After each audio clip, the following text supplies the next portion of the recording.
नमस्कार। आज हम एक बहुत ही संवेदनशील और अहम सवाल पर बात कर रहे हैं। हमारे पास कुछ सोर्सेज हैं, इंडिया पाकिस्तान 2026 वॉर आउटलुक से जुड़े हुए कुछ अंश, और सवाल यह है कि क्या 2026 में भारत और पाकिस्तान के बीच क्या युद्ध हो सकता है। ये स्रोत जो हैं वो अभी के हालात मतलब 2025 मिड तक का जायजा लेते हुए ये तो कहते हैं कि भाई सीधा सीधा युद्ध का कोई ठोस संकेत तो नहीं है, लेकिन अनिश्चितता बहुत है, सिचुएशन मतलब क्लियर नहीं है। और देखिए, स्रोत हमें याद दिलाते हैं 1947 पार्टीशन के बाद से ही दोनों देशों के बीच तनाव का संघर्ष का एक लंबा इतिहास रहा है।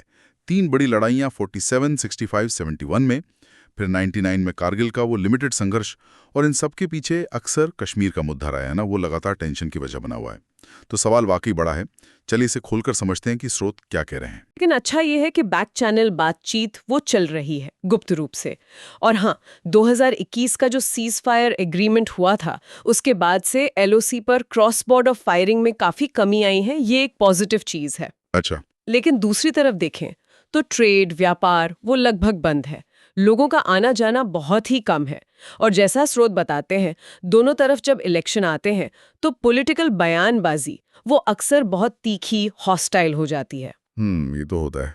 तो इन मिले-जुले संकेतों के बीच क्या 2026 में एक फुल स्केल वॉर मतलब एक बड़ा युद्ध, क्या उसकी कोई रियल संभावना दिखती है इस एनालिसिस के हिसाब से? कि जहां तक पूर्ण युद्ध फुल स्केल वॉर की बात है तो स्रोत का मानना है कि इसकी संभावना कम है। और सबसे बड़ा कारण जो हम सब जानते हैं, दोनों देश न्यूक्लियर पावर्स हैं, परमाणु हथियार हैं। तो ये हथियार एक तरह से डेटरेंस का काम करते हैं, निवारक, क्योंकि बड़े युद्ध की तबाही बहुत ज्यादा होगी। हाँ, मतलब कीमत बहुत ज्यादा होगी। जी, स्रोत इसी पर जोर देते हैं कि इसकी जो मानवीय, आर्थिक, जियोपॉलिटिकल कॉस्ट है वो इतनी ज्यादा है कि कोई भी पक्ष आसानी से ये रिस्क नहीं लेना चाहेगा। समझ आता है। ये तो हुई फुल स्केल वॉर की बात। लेकिन फिर यहाँ एक इंटरेस्टिंग पॉइंट आता है। अगर बड़ा युद्ध नहीं, तो क्या स्रोत किसी और तरह के शायद लिमिटेड टकराव के खतरे के बारे में कुछ बताते हैं? हाँ, और यहीं पर विश्लेषण थोड़ा आप कह सकती हैं चिंताजनक हो जाता है। स्रोत साफ तौर पर स्थानीयकृत सैन्य टकराव मतलब लोकलाइज्ड मिलिट्री कॉन्फ्रंटेशन उसके रिस्क की तरफ इशारा करते हैं। अच्छा, जैसे? मिसाल के तौर पर जैसा इन डॉक्यूमेंट्स में कहा गया है, मान लीजिए भारत में कोई बड़ा टेररिस्ट अटैक होता है और उसके तार पाकिस्तान बेस्ड ग्रुप से जुड़े पाए जाते हैं, तो जाहिर है भारत की तरफ से जवाबी कार्रवाई हो सकती है और उससे टेंशन एकदम से बढ़ सकती है। हाँ, बिल्कुल। इसी तरह एलओसी पर कोई जानबूझकर की गई मिलिट्री प्रोवोकेशन, कोई उकसावे वाली कार्रवाई, वो भी हालात बिगाड़ सकती है। स्रोत ये चेतावनी देते हैं कि ऐसी छोटी घटनाएं भी कभी-कभी मिसकैलकुलेशन से, गलतफहमी से तेजी से बढ़ सकती हैं। और इसमें जो अंदरूनी राजनीति है या फिर जो बाहरी दबाव होते हैं, उनकी क्या भूमिका रहती है? स्रोत इस पर क्या कहते हैं? हाँ, ये भी एक अहम पहलू है। स्रोत बताते हैं कि देखिए, दोनों देशों में जो पॉलिटिकल लीडरशिप है वो कभी-कभी घरेलू पॉलिटिक्स के लिए या मजबूत दिखने के लिए राष्ट्रवाद का इस्तेमाल कर सकते हैं। हाँ, वोट्स के लिए या पॉपुलर सपोर्ट के लिए। बिल्कुल, और उससे तनाव बढ़ सकता है।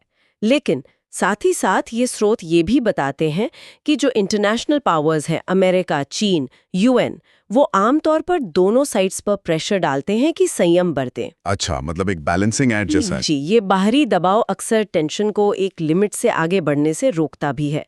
और अगर हम इसे थोड़ी बड़ी पिक्चर में देखें तो स्रोत एक और फैक्टर का जिक्र करते हैं।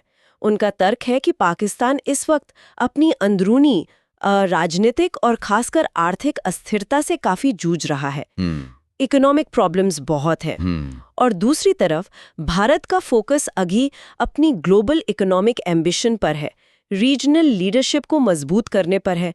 तो ये जो दोनों देशों के अपने अपने इंटरनल और एक्सटर्नल फोकस हैं, स्रोत इन्हें एक तरह से जियोपॉलिटिकल डिस्ट्रैक्शन मानते हैं। अच्छा, मतलब अपने अपने मुद्दों में उलझे हुए। हाँ, जो फिलहाल एक बड़े युद्ध की संभावना को और कम करते हैं। तो अगर हम इन सब बातों को समेटें तो स्रोत का निचोड़ यही लगता है कि भारत पाकिस्तान के रिश्ते हैं तो बहुत नाजुक, लेकिन 2026 में कोई बहुत बड़ा फुल स्केल युद्ध हो जाए इसका खतरा कम है, बशर्ते कोई बहुत ही बड़ी अनएक्सपेक्टेड घटना ना हो जाए जो सब कुछ बदल दे। पर हाँ, जैसा आपने कहा, वो लोकल लेवल पे झड़पें, बॉर्डर पर टेंशन या लिमिटेड टकराव, उनकी आशंका बनी हुई है। बिल्कुल सही समझा आपने। निष्कर्ष यही है, जैसा इन सोर्सेज में बार बार कहा गया है, कि साउथ एशिया में स्टेबिलिटी के लिए और किसी भी तरह के कॉन्फ्लिक्ट को टालने के लिए लगातार पीस बिल्डिंग एफर्ट्स, डिप्लोमैटिक बातचीत, चाहे वो फॉर्मल हो या बैक चैनल से, और रीजनल कोऑपरेशन, ये सब बहुत जरूरी हैं। अभी जो शांति है वो बहुत नाजुक है, ऐसा स्रोत मानते हैं। तो ये विश्लेषण हमें दिखाता है कि तनाव तो लगातार है ही, और छोटी घटनाएं भी बड़ा रूप ले सकती हैं।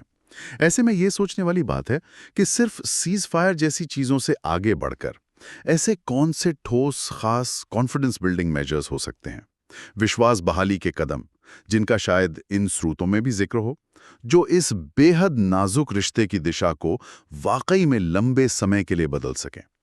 इसी सवाल के साथ आज की एक गहरी पड़ताल यहीं खत्म करते हैं।